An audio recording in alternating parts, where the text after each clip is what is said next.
The file is marked Most Secret. It sits on a desk in the British Embassy in Washington. The date is early 1951. Inside the file are the latest summaries from a code-breaking operation so secret its existence is known to fewer than 20 men. The summaries point to a British diplomat who has been passing atomic secrets to the Soviet Union. The diplomat's code name is Homer. The real name is Donald Maclean. The man reading the file is Harold Adrian Russell Philby. His friends call him Kim. His Soviet handlers call him Stanley. Philby and Maclean have been friends since Cambridge. They have been Soviet agents together since the mid-1930s. Philby closes the file. He picks up a telephone. He does not call his MI6 superiors. He calls Guy Burgess, another Cambridge friend, another Soviet agent, who is staying in his apartment. He tells Burgess that Maclean must be warned. The net is closing. The man with privileged access to the West's atomic spy hunt has just activated an escape plan, and no one in the room knows it yet. This is the story of how a Soviet mole rose to the highest levels of British intelligence, how he protected the spies who gave Moscow the atomic bomb, and how he managed to hunt for himself without ever being caught. To understand how Kim Philby became the most dangerous mole in the history of British intelligence, you have to understand a house on a river in Cambridgeshire.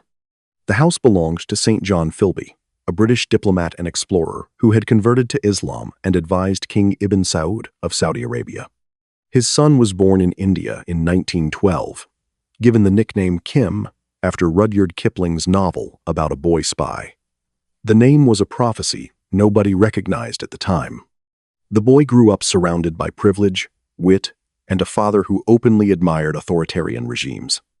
At Westminster School, and then at Trinity College, Cambridge, the younger Philby discovered something more intoxicating than his father's iconoclasm. He discovered Marxism. Cambridge, in the 1930s, was a hothouse of radical politics. The Great Depression had discredited capitalism in the eyes of a generation. Fascism was rising in Germany and Italy. The Soviet Union, for all its secrecy, appeared to many young intellectuals as the only real opponent of Hitler. Philby was not yet 20 when he began reading Marx, attending socialist meetings, and donating money to refugee relief. In 1933, with Hitler newly in power, Philby was in Vienna as a student. He met a woman named Litzy Friedman, a communist activist. They married. The marriage gave him cover. The Soviets gave him a mission. Go back to Britain, shed your communist associations, and penetrate the institutions of the British state. He was to become a long-term sleeper, a mole buried so deep that when he finally awoke, he would be inside the walls of the establishment itself. Philby returned to London and began the slow, methodical process of erasing his past. He stopped attending left-wing meetings. He broke off visible friendships with communists. He took a job as a journalist, covering the Spanish Civil War from the nationalist side, sending back dispatches that praised Franco. The Soviet press approved. British conservatives approved. No one suspected that the pro-Franco journalist was sending reports to Moscow as well. Philby was building a legend, a false biography that would pass any background check. By the early 1940s, the legend paid off. Philby was recruited first into the political warfare executive, and in 1941, he moved into MI6, the Secret Intelligence Service. The mole was inside the walls. He rose fast. Wartime intelligence is a chaotic business, and a man who can speak well, drink well, and keep his head under pressure is quickly noticed.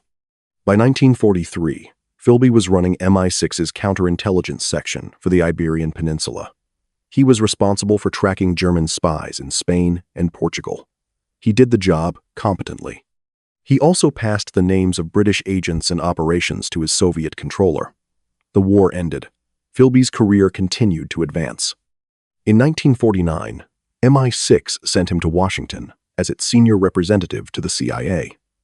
It was one of the most sensitive postings in the Western Intelligence Alliance, and it placed Philby at the exact intersection of two streams of information that were about to collide: the hunt for Soviet atomic spies and the secret code-breaking that would expose them. The atomic bomb had changed everything. In August 1945, the United States dropped 2 bombs on Japan. The Soviet Union, exhausted by the war, suddenly faced a nuclear-armed rival. Stalin ordered his intelligence services to acquire the bomb. The effort was massive, multi-pronged, and devastatingly effective. The scientific secrets came from men like Klaus Fuchs, the German-born physicist who worked on the Manhattan Project and gave Moscow the detailed plans for the plutonium bomb. Fuchs was arrested on February 3, 1950, in London. He confessed. The FBI and MI5 began working outward from Fuchs's contacts, hunting for the rest of the network. They found evidence of a leak inside the British Embassy in Washington. Someone had been passing classified atomic policy documents to the Soviets. The suspect was Donald Maclean, a high-flying Foreign Office diplomat who had been posted to Washington, then Cairo, then London. Maclean was one of Philby's oldest friends. They had been recruited together, two young men from Cambridge who had decided to serve Moscow. Philby's position was now exquisitely dangerous. As MI6's Washington representative, he was regularly briefed on the progress of the atomic spy investigations. The FBI shared summaries of the Fuchs case. The CIA discussed Soviet atomic capabilities. And, through it all, Philby was receiving reports from Venona. Venona was the code name for a joint US-British project that had begun decrypting Soviet diplomatic cables from the 1940s. The decrypts revealed that the Soviet Union had run a vast espionage network inside the United States and Britain, that atomic secrets had been stolen, and that a British diplomat code named Homer was a Soviet agent. Homer was Maclean. The identification had not yet been confirmed, but the net was closing. Philby now had a choice. He could do nothing, let Maclean be arrested, and hope his own role remained hidden. That was not the Soviet playbook. The center in Moscow valued Maclean. He had delivered hundreds of documents on Western atomic strategy, on the formation of NATO, on the thinking inside the Foreign Office. He was a prize asset. Philby's orders were clear. Protect the network. So Philby quietly alerted Guy Burgess, another Cambridge recruit who was living with him in Washington at the time. Burgess was a flamboyant, alcoholic, openly homosexual diplomat whose behavior had already made him a security risk. He was also a Soviet agent, and he was about to be sent back to London for yet another indiscretion. Philby told him Maclean was in danger. Burgess would return to London and warn him. The two men would then escape to Moscow. The plan was desperate, improvised, and risky. It worked. On May 25, 1951, Donald Maclean and Guy Burgess disappeared. They boarded a ferry from Southampton to France, made their way through Europe, and vanished into the Soviet Union. The news broke on June 7th. The Foreign Office was humiliated. The Americans were livid. How could two British diplomats, both under suspicion, simply walk out of the country? The FBI director, J. Edgar Hoover, demanded answers. MI5 launched a frantic investigation. Someone must have tipped them off. Someone inside the secret circle of the investigation must have been the mole. Philby came under suspicion. He was Burgess's friend. He had been in Washington when the escape was planned. But suspicion is not proof. Philby returned to London, was interrogated by MI5, and lied with the ease of a man who had been doing it for 20 years. He admitted nothing. He played the injured loyalist. He resigned from MI6 under a cloud in 1955, but he was never charged. No evidence was found. The British establishment, terrified of another scandal, closed ranks. Some of Philby's friends in MI6, including his former boss, never believed he was guilty. They thought he was the victim of a witch hunt by the Americans. Philby retreated to a cottage in the countryside. He wrote, he drank, he waited. He was still a Soviet agent. His controller kept him on ice, hoping he might one day be reactivated. The Americans were not so forgiving. The CIA's counterintelligence chief, James Jesus Angleton, had been a close personal friend of Philby during the Washington years. They had dined together, drunk together, shared secrets. Angleton was a paranoid man by profession, but he had trusted Philby completely. Now he confronted the possibility that his friend had been a Soviet agent all along. The betrayal shattered Angleton. It also reshaped American counterintelligence. Angleton spent the rest of his career hunting for moles inside the CIA, convinced that Philby's example proved there must be others. The suspicion became an obsession. It consumed him. Philby's ghost haunted American intelligence for a generation. For 10 years, Philby lived in the wilderness, officially cleared by a statement in the House of Commons in 1955, but never fully trusted. Then, in 1961, a Soviet defector named Anatoly Golitsyn arrived in the West with a story. He claimed there were moles deep inside both MI6 and the CIA. One of them was a man who had been a senior British intelligence officer, who had worked in Washington, and who had been forced to resign. The description fit Philby exactly. MI5 reopened the case. In December 1962, an MI5 officer named Arthur Martin confronted Philby in Beirut, where Philby had been working as a journalist, a cover arranged by MI6, which still did not want to believe he was a spy. Martin laid out the evidence. Philby denied everything again, but the pressure was now unbearable. The defector, the documents, the accumulated suspicions, the wall was closing. On the night of January 23, 1963, Philby boarded a Soviet freighter in Beirut harbor. He vanished into the darkness. 5 days later, Moscow announced he had been granted political asylum.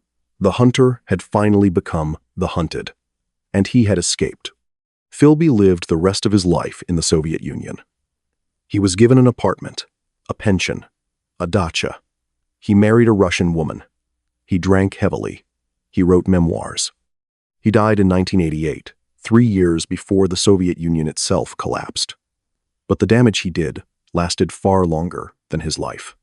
To understand the full scale of that damage, you have to go back to the atomic spies Philby protected and the secrets that reached Moscow because he was in the way.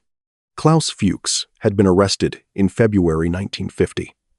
Under interrogation by MI5, he confessed to passing the technical designs of the plutonium bomb to the Soviets. He gave details of his handler, a man whose identity became a priority for Western intelligence. The FBI and MI5 worked to trace him, hoping to unravel the entire Soviet espionage network in the West. Philby, as the MI6 representative in Washington, was given regular updates on the Fuchs investigation. He passed every detail to Moscow. The center used that information to sanitize its operations, to pull agents out of danger, to delete the trails that Fuchs might have left. The man who was supposed to be helping to hunt Soviet spies was instead providing them with the hunter's map. Then there was Maclean. Maclean had been the British Embassy's first secretary in Washington from 1944 to 1948. During that time, he had access to the Combined Policy Committee, the secret U.S.-British panel that managed atomic energy cooperation. He attended meetings where the production of fissile material was discussed, where deployment plans were drafted, where the size of the American nuclear stockpile was itemized. Maclean passed hundreds of pages of documents to the Soviet Union. They gave Stalin an inside view of Western nuclear strategy, of the thinking behind the bomb, of the industrial capacity that stood behind it. Philby made sure Maclean escaped before he could be arrested and interrogated. The British and Americans never got Maclean's full confession. They never learned everything he had given away. The same pattern repeated with Guy Burgess. Burgess was not a high-level source of atomic intelligence. He was a diplomat with access to political gossip and some confidential documents. But his value was as a facilitator. He was the courier, the cutout, the man who could deliver messages and warnings. His defection with Maclean removed a potential witness, a man who could have confirmed the existence of the Cambridge Ring and pointed investigators toward Philby himself. Every defection was both a loss to the West and a shield for the remaining moles. Philby's role in the atomic espionage story is often overshadowed by the broader drama of his betrayal of MI6. But the atomic connection was central. It was the reason he was posted to Washington. It was the reason he was given access to Venona summaries. It was the reason his Moscow controllers valued him so highly that they risked the entire ring to save Maclean. Philby was not just a spy who happened to be friends with atomic spies. He was the infrastructure that allowed the atomic espionage network to function. He was the early warning system, the damage control officer, the cleaner. When Fuchs was arrested, Philby told Moscow. When the net closed around Maclean, Philby pulled the strings that let him slip away. The Soviets got the bomb years earlier than they would have without stolen designs, and they kept their spy network intact because Philby was sitting inside the investigation, reading the evidence before anyone else could act on it. The Venona decrypts deserve a separate mention. They were the most secret intelligence breakthrough of the early Cold War. They revealed that Soviet cables, encrypted with a theoretically unbreakable one-time pad system, had been compromised because the Soviets had reused the pads in a moment of wartime desperation.